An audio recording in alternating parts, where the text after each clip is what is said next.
খবরটা জানার পর থেকে নীল ভীষণ খুশি। কিভাবে এই আনন্দ প্রকাশ করবে সেটা বুঝে উঠতে পারছে না। এই বাড়িতে এই সুখবর শেয়ার করার মতো নীলের আপন কেউ নেই। চিত্রা বুঝতে পারছিলেন জামাইয়ের আচরণে এমন কিছু পরিবর্তন এসেছে যার কোনো ব্যাখ্যা হয় না।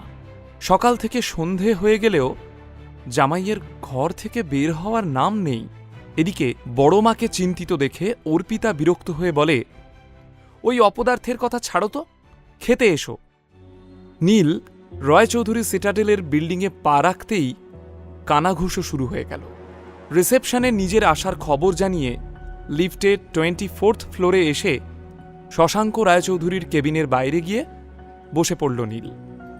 এটা নীল না? নীলকে দেখে শুরু হলো ফিসফিস। শুনেছি ও এখন বিপিএল কার্ড হোল্ডার। নির্ঘাত ঠাকুরদার কাছে টাকা চাইতে এসেছে, অথবা চাকরি। অন্যদিকে শশাঙ্ক রায়চৌধুরী কেবিনের ভেতরে বসে নিজেকে মানসিকভাবে প্রস্তুত করে নিচ্ছিলেন। এই 2.5 বছরের রক্তের সম্পর্কে যে ধুলো জমেছে তা এত সহজে মুছে যাওয়ার নয়। তবুও শশাঙ্কবাবুকে এই কঠিন কাজটা যে কোনো মূল্যে করতে হবে। শশাঙ্কবাবু অবশেষে কেবিনের বাইরে এসে দেখেন প্রত্যেক কৌতূহলী চোখ ওর এবং নীলের দিকে তাকিয়ে। কেমন আছিস দাদু ভাই? বুড়ো দাদুকে এতদিনে মনে পড়ল? শশাঙ্কর উদ্দেশ্য ছিল অফিসে একটা বার্তা দেওয়া যে এই মুহূর্তে দাদু নাতির ভেতর কোনো সমস্যা নেই। নীল সামান্য হাসে, আর শশাঙ্ক উচ্ছ্বসিত হয়ে বলেন, ভেতরে আয়, ভেতরে আয়, আমরা ভেতরে গিয়ে কথা বলি। ভিতরে এসে বড় চেনা এই কেবিনটাকে খুব ভালো করে দেখছিল নীল। শশাঙ্কবাবু মৃদু হেসে নাতিকে বলেন, এই 2.5 বছর তোর কথা আমার প্রত্যেক মুহূর্তে মনে পড়ত। রোজ তোর সাথে দেখা করব ভেবেও পিছিয়ে আসতাম। আসলে সাহসে কুলাতো না রে দাদু ভাই। ভনিতা না করে বলেই ফেলুন আপনার আসল উদ্দেশ্যটা। এইভাবে কথা বলবি তুই তোর দাদুর সাথে? এই শিক্ষা দিয়েছে আমাদের পরিবার? আপনি এই পরিবার ড্রামাটা চালিয়ে যান। আমি উঠলাম। যাস না প্লিজ দাদু ভাই। শোভাবাজারের একটা এঁদো গলিতে এই ব্যবসা শুরু করেছিলাম। অনেক খেটে বাড়িয়েছিলাম ব্যবসাটা। তবে এই ব্যবসার প্রকৃত উন্নতি হয় তোর বাবার অক্লান্ত পরিশ্রমে। এই কথাটা অস্বীকার করা যাবে না যে এই বিজনেস এম্পায়ার তোর বাবার অধ্যবসায়, মেধা আর বুদ্ধির ফল। অবশেষে স্বীকার করার জন্য ধন্যবাদ।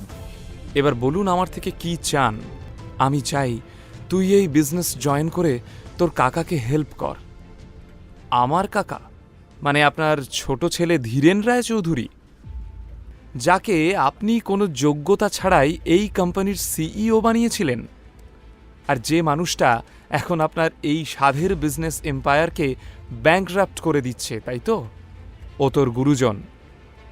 গুরুজনকে সম্মান দেওয়ার শিক্ষা আমি ধীরেন রায়চৌধুরীর থেকে পাইনি। তাহলে খবরটা সত্যি, তাই তো? আপনার অপদার্থ ছোট ছেলে সত্যি সত্যি কোম্পানিকে ডুবিয়ে দিতে বসেছে। আপনি চেয়েছিলেন আপনার বড় ছেলের মতো আপনার ছোট ছেলেও তার যোগ্যতা প্রমাণ করুক। দেখুন, সে প্রমাণ করেছে। এখন এইসব কথা থাক, তুই কোম্পানি জয়েন কর। প্লিজ দাদু ভাই, না করিস না। আমি আপনার প্রস্তাবে রাজি আছি, তবে আমার 2টো শর্ত আছে। শশাঙ্ক বেশ অবাক। শর্ত? হ্যাঁ, প্রথম শর্ত, আমি সিইও হিসাবে জয়েন করব। আর দ্বিতীয় শর্ত, ফান্ড নিয়ে বা আমার বিজনেস ডিসিশন নিয়ে আমি কাউকে জবাবদিহি করব না। শশাঙ্কবাবু নিজের কানকে বিশ্বাস করতে না পেরে আবার প্রশ্ন করলেন, তুই কোম্পানি জয়েন করতে চাস নাকি প্রতিশোধ নিতে চাস দাদু ভাই? তোর কাকুকে সরিয়ে তুই চেয়ারে বসতে চাস?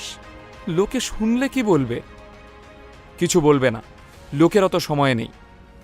একটু আগে আপনিই তো বললেন কাকার এই বিজনেসে একটাই অবদান, আর সেটা হলো বিজনেসটা ডোবানো। তাই ভেবে দেখুন আপনি কি করবেন।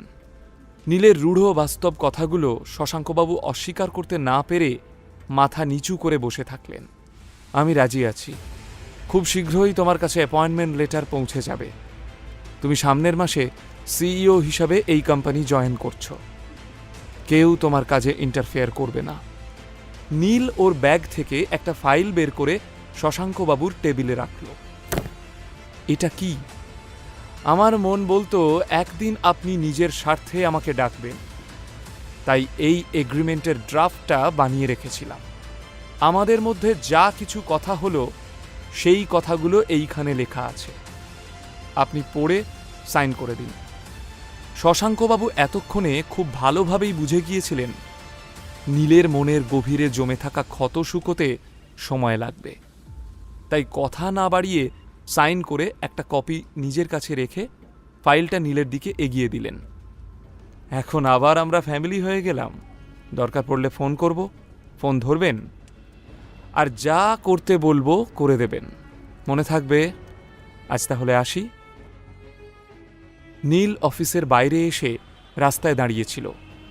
আজ অনেক দিন বাদে ও ভীষণ খুশি।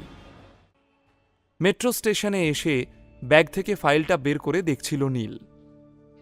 একবার ওর মনে হলো ছুটে গিয়ে আদ্রিতাকে চিৎকার করে নিজের আসল পরিচয়টা জানাক, কিন্তু নীল স্থির করে এখনই না, এই খবরটা এখন চাপা থাক, আরও চেনা বাকি আছে, আরও জানা বাকি আছে। এদিকে বাড়িতে আদ্রিতা ওর মাকে জিজ্ঞেস করে, মা, নীল কোথায় জানো? কখন থেকে ওকে ফোনে ট্রাই করে যাচ্ছি, ফোন সুইচ অফ বলছে। জানি না আমি, এই বাড়িতে কি কেউ আমার কথা শোনে? আমি তো তোকে সকালেই বললাম নীল কেমন অদ্ভুত আচরণ করছে।